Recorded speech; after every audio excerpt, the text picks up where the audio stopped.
Hey guys, how's it going? Kripparrian here. So it is card reveal time. We have Battlegrounds cards to reveal. Now these were sent to me from Blizzard. These are for the upcoming Battlegrounds seasonal update. It is the season of spells. It is called the Spellslinger's Saloon this season. And the mechanics that we've been playing with in this season with anomalies and all that, that's going away. Okay, and there's obviously going to be like new cards in and out, all that kind of stuff. So we won't really know exactly how games are going to play, but we do know that some of the cards that are coming to Battlegrounds are spells.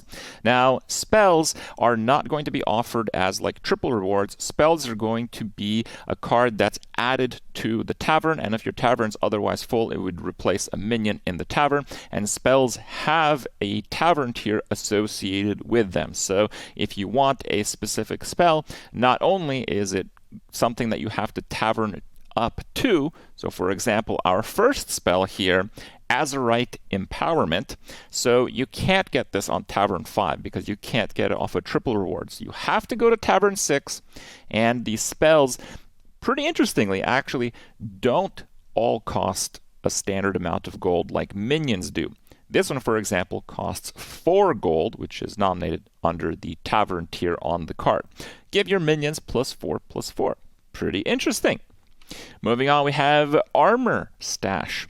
So it is Tavern 5, but it costs 2 gold, so it's half as much as the other one.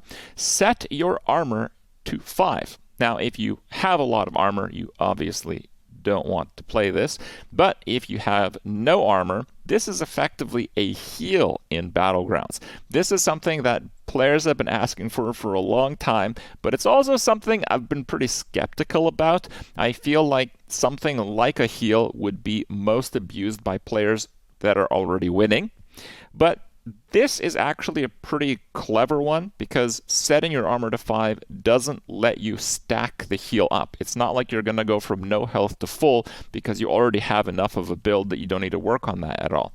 This is just a maximum of 5, which might make the difference, but if you have 1 health, well, it won't make the difference. So that's pretty cool. It's a very clever way to do it.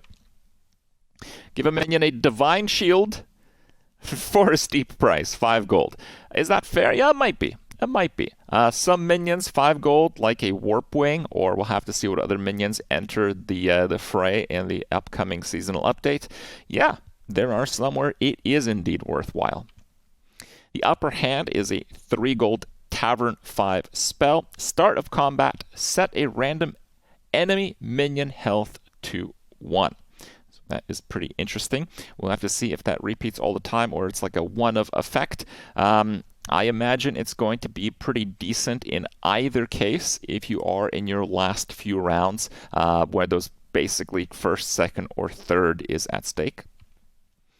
Golden Touch. Make a random minion in the tavern golden. Now this sounds pretty good, but it costs 5 gold. So doing this, I mean, we have like a Dark Moon prize reward that does this effect, and it's okay.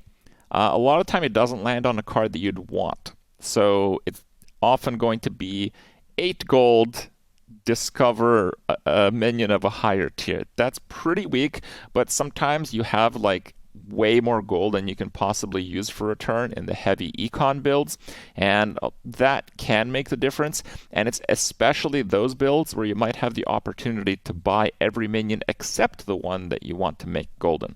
So it's not like a spell in Battlegrounds I would say is weak. I would say that it is a spell that you won't really get the full value of unless you're playing a powerful econ engine build to start. Perfect Vision. Set a minion stats to 2020. That's pretty good, but you do have to be on T6 for this. It costs 2 gold, so effectively it's a better Tyrion. Actually, it's a lot better Tyrion because you don't need the board space. So if you have a full board, you might be able to pull this off on a card that is otherwise unbuffable if you're board locked. Saloon's Finest. Refresh the tavern with tavern spells. That's pretty cool. A lot of these are big-time tavern tier spells, so we'll have to see just how much play, but that is honestly going to be dependent on the meta. We won't know for sure until it's time to play. Buddy up, discover a buddy. Discover a buddy effects, especially through like the ETC hero power, they respect the tavern tier that you're currently on. So this is pretty interesting. For 3 gold, I think it's more than fair. But a lot of the really OP buddies are like Tavern 6. So like the one that like splits the stats, that one's Tavern. That is a pretty good buddy. Okay, so you're going to want to get that at least if you can. Dreamer's Embrace. Trigger a friendly minion's battle cry is pretty interesting. It again is very similar to a card and a method that exists in the game already, but it is a little bit different in the fact that you can use it when your board is full. And for some battle cry effects, that is very meaningful. Unmasked Identity, discover a new hero power for 3 gold. I like this because some heroes, they have hero powers that are like way more useful early on, or they are like minion type based hero powers that sometimes you miss on, and being able to just change it up or really just get any form of power increase from a new hero power, that can be pretty sweet. Lost Staff of Hamul is the final card I got to reveal from Blizzard. Thank you again. T6, 2 gold. Choose a minion and refresh the tavern with minions of its type. So normally the refresh is 1 gold. With this, you get 2, but there are going to be some pretty powerful plays, and probably it is going to be worth using at least on Tavern 6 because you're going to get a big refresh. You know, you get at least 6 minions on a refresh. Plus now, the 7th is filled with the spell. So hope you guys enjoyed it. It should be quite a blast to play. And of course, I will be playing lots of Battlegrounds in the early days of this upcoming patch. And we'll have to see what the future for Battlegrounds looks like then.